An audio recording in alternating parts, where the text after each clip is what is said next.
Saudara-saudariku yang terkasih di dalam Tuhan, selamat sore. Shalom.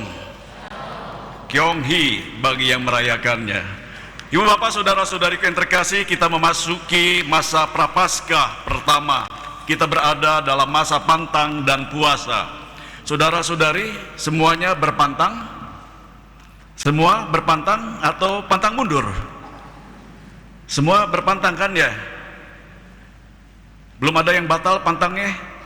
Atau hanya sekedar pantang minimalis? Pantang minimalis itu artinya setiap Jumat saja, Rabu Abu setiap Jumat, dan nanti Jumat Agung setiap Jumat. Itu pantang minimalis.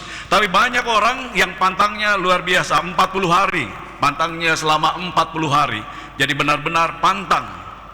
Suatu ketika ada seorang pastor berjalan di suatu daerah, malam-malam tiba-tiba dia ditodong oleh penodong. Begitu ditodong, dikatakan oleh si penodong, serahkan dompetmu. Kaget pastor itu, dan kemudian dia takut kan, maka dia mau mengeluarkan dompetnya yang ada di saku di dalam bajunya. Maka dia buka jaketnya. Begitu dibuka jaket, si penodong itu melihat pastor itu memakai kolar yang putih-putih itulah, itu namanya kolar. Begitu melihat kolar itu, si penodong berkata, "Oh maaf, saya tidak tahu kalau saya menodong pastor," katanya.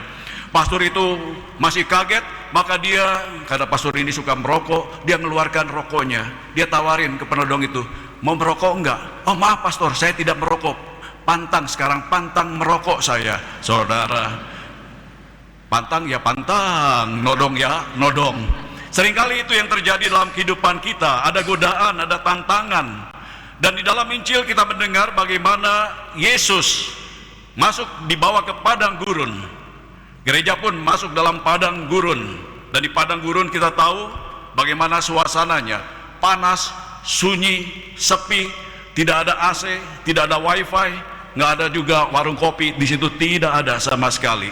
Jadi bukan tempat yang menyenangkan, tapi justru di tempat itulah iman dimurnikan. Justru selama masa prapaskah ini, iman kita pun dimurnikan. Injil mengatakan Yesus berpuasa 40 hari, lalu datanglah iblis menggoda dia. Yesus puasa, setelah puasa 40 hari si iblis datang. Jadi puasa dulu, kemudian ada godaan.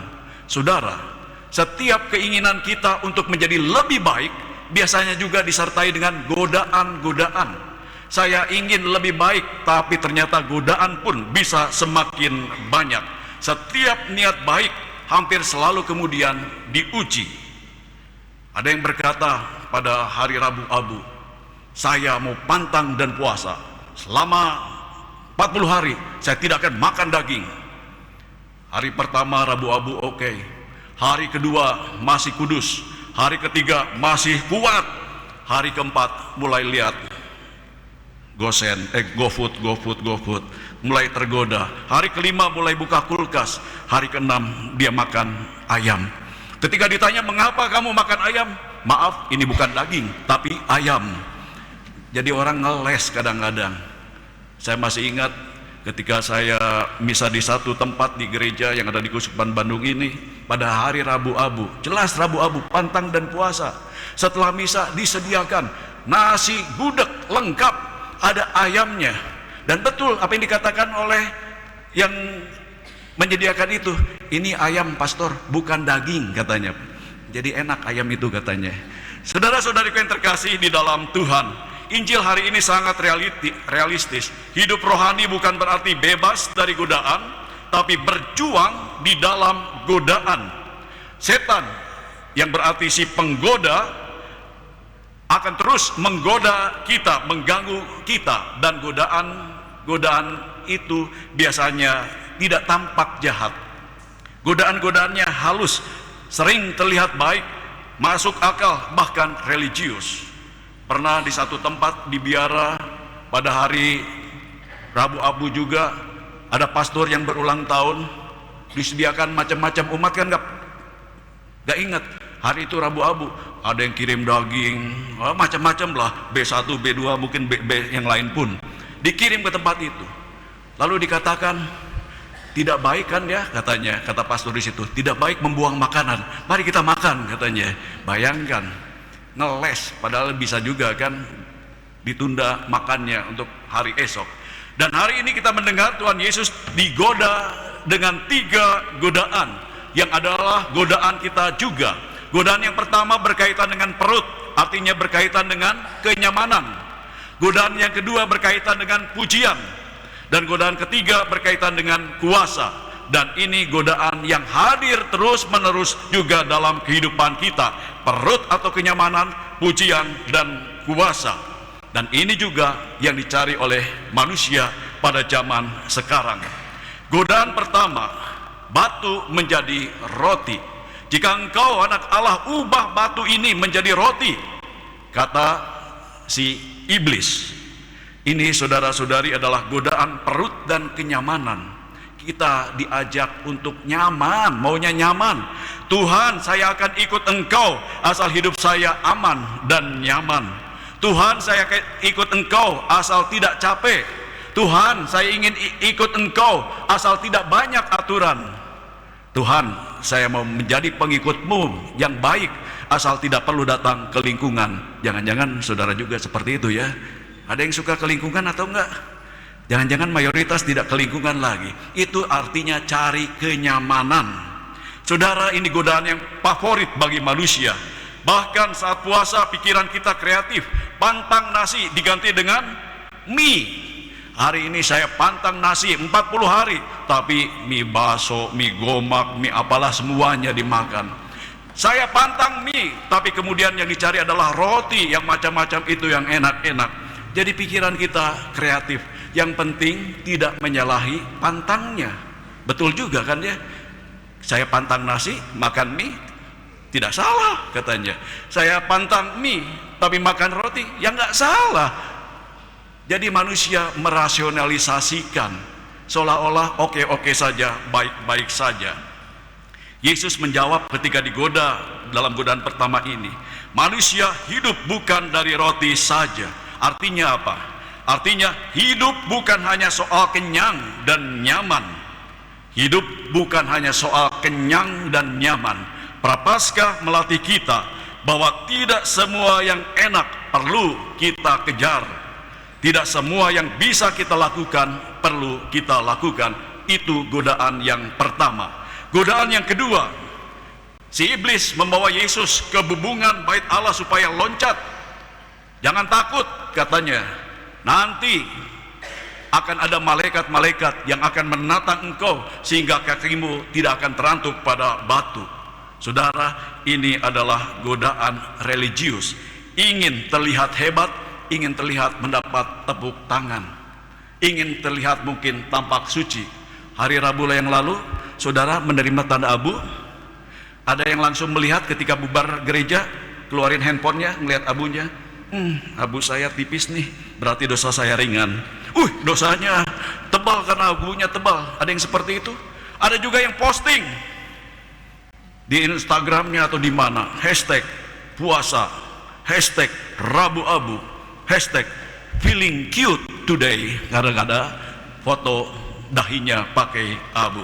Saudara, inilah godaan zaman sekarang. Ingin terlihat hebat, iman menjadi konten.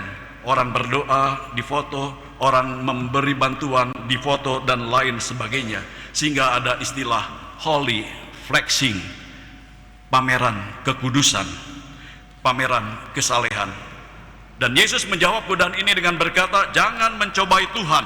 Artinya apa? Artinya iman bukan pertunjukan. Iman bukan pertunjukan. Dan godaan yang ketiga kita tadi mendengar, si iblis membawa Tuhan Yesus ke puncak gunung yang tinggi dan memperlihatkan kerajaan dengan segala macam kemegahannya. Semua itu akan diberikan kepadamu asal engkau menyembah saya. Itu yang dikatakan oleh si iblis. Ini godaan berkaitan dengan kuasa, kesuksesan, dan dominasi. Dan untuk mencapainya orang seringkali berkompromi terhadap dosa. Saya ingin tampak berkuasa, saya ingin nampak kaya raya, maka kemudian berkompromi dengan dosa-dosa. Sogok sana, sogok sini, cari jalan yang instan. Dan ketika menghadapi godaan ini, Yesus tidak mengajak setan berdiskusi, tidak ada perdebatan yang panjang. Yesus hanya berkata, "Enyahlah iblis." Saudara, ketika saudara digoda, katakan, "Enyahlah iblis."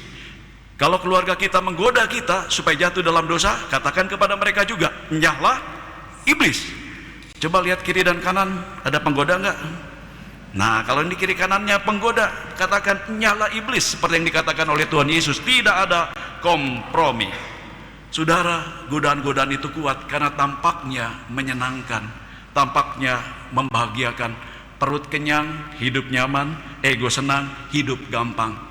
Itu yang dicari.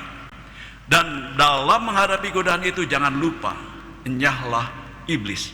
Adam dan Hawa dalam bacaan pertama jatuh dalam godaan, tapi Tuhan Yesus menang melawan godaan. Maka kita pun diajak untuk melawan segala godaan itu dengan 3 senjata prapaskah.